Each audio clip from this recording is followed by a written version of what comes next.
All right, guys, we are back working on this F-150. We've been kind of going through some things, seeing what's going on with it. The interior is in pretty good shape. It's missing some pieces. There's some broken bits, cup holders, stuff like that. Pretty typical for this particular model. Of course, then we run into stuff like, hey, I want to stick a stereo in this thing. It's got some crappy one that's just falling apart. I'm going to put one in that's probably equally as crappy, but a little bit newer and at least has Bluetooth.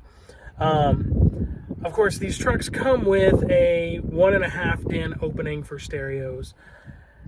And in doing so, the popularity back in the day for double DIN stereos was kind of a big deal, and everybody was wanting them, right?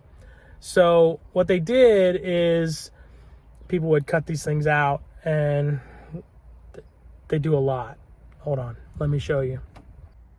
All right, so you can see here, they cut the bezel, which, you know, sucks because the one with the 4-wheel drive and the airbag is quite a bit harder to find, apparently.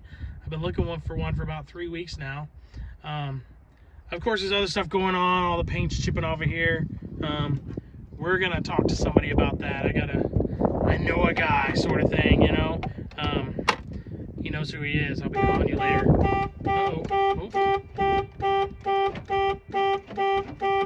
Apparently I set off the alarm. I don't like alarms.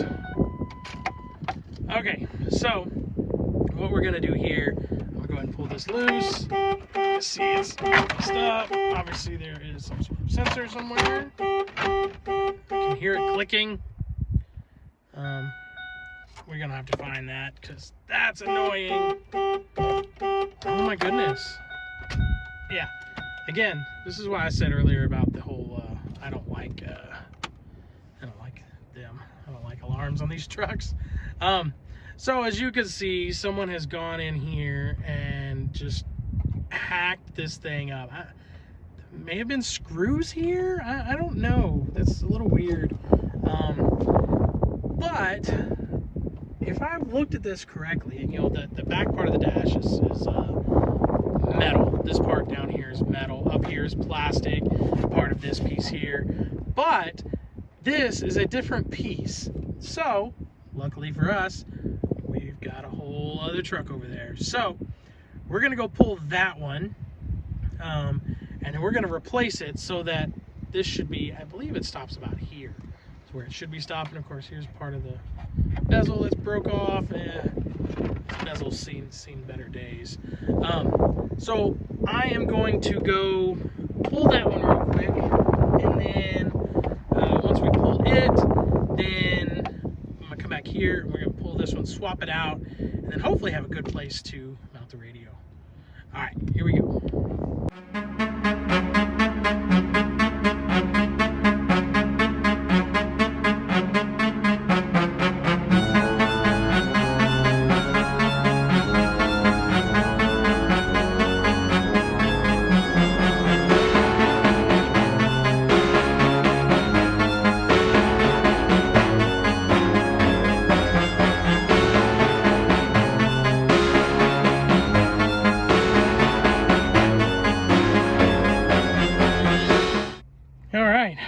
Well, we got it out finally.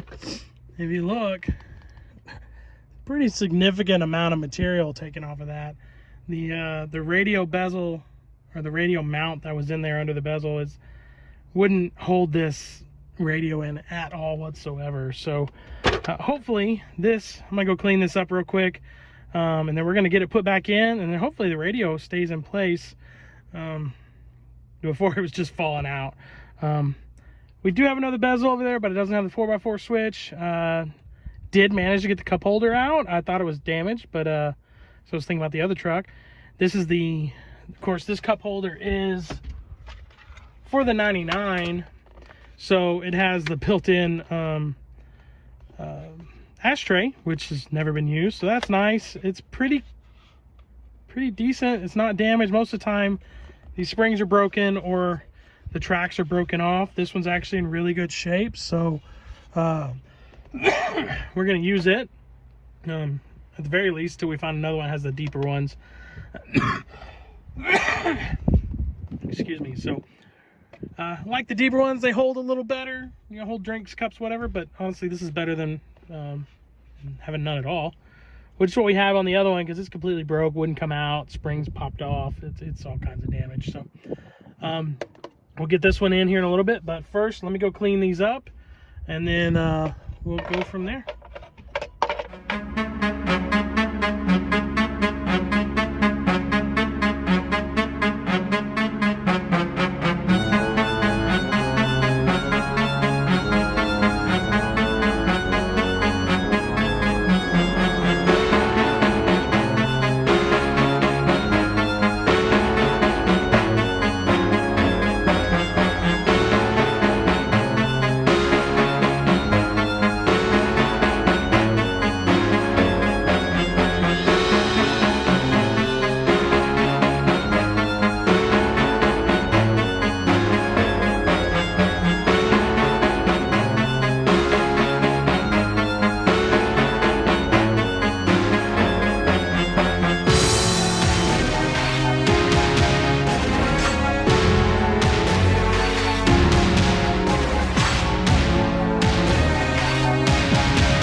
Okay, so we got that in. One thing I didn't notice, I'm glad I kept the screws, is right here where the AC bolts in on the O2 model. It's just plastic, and it uses these gold screws that are just rough to go into plastic. The older one, on the 99, has the metal inserts and takes these other screws. So that just took a minute to do that. I got this radio mounted up in this old bezel. I don't know that it's going to hold looking at it, but we're going to give it a try and see what happens. If I need to, I'll order another one. We already made the harness for the radio. It took me a minute to get it in. This one's actually damaged, but we just threw it in there, threw a zip tie around it for now. Go ahead and trim that guy because, you know, got to do that. Make it look good, right? So we're going to throw this guy in there for now. This is just a really cheap, inexpensive media-only player. So it just does Bluetooth, AM, FM. Yeah, I didn't think that was going to work, but hey, it's better than it was. It is not going to just fall out of there when you hit the gas, so that's way better. Now before we turn the key on, one thing you guys ought to know, this little airbag, you got an extended cab or a regular cab. Crew cabs don't have them. But that little airbag, if it's not plugged in, when you cycle that key, it will throw an airbag code, and then you have to reset it. Once it's plugged in and reset, it's fine. It just takes, you know, having to do it. You can also do the battery reset. Again, not doing anything super nice here, just throwing it in. We are going to end up installing an amp kit in here because, you know, I like having sound system. I will say though, the speakers that are in here, they're okay, they're not great. One of them is not working. Last I checked, we're going to test it out here in a minute. Obviously you can't play too much on here, but should work. And we should get the static. Hey, static, woo! All right, so radio works. It's not falling out of there. We are going to end up having to replace this. This drives me crazy. I don't know why people do that. I do know why. But the 97, 98s don't have this little bar, this little vanity bar that goes across here. It's just smooth. So if you want to do that, that's probably a better option. Just grab one out of a 97, 98 because it doesn't have that. It just makes it that much easier, that much cleaner. You don't have this hacked apart stuff and, you know, that sort of stuff. So we're gonna keep working on it. We will start on the amp kit later on. I'm not sure if we're doing it in this video or not. Guess you guys will find out here in just a little bit. We are gonna work on the interior a little bit. We had to replace the kick panels. There were no kick panels in the truck. There was no fuse door. The fuse block cover door was not in it. I did find one, but the one I had was broken. So I have another one. I just gotta grab it and throw it in. It's pretty simple. You guys probably already know how to do all that. Again, this bezel obviously broken. This may not stay in, but the rest of it should. This tab was broken. It was bent back. I tried to straighten it and it broke some more. Broke completely off this time. So still got a lot to do, but hey, at least it's a little more drivable now. We do have to do some work on the front end, so we're going to work on that. We'll show you guys that here in a little bit.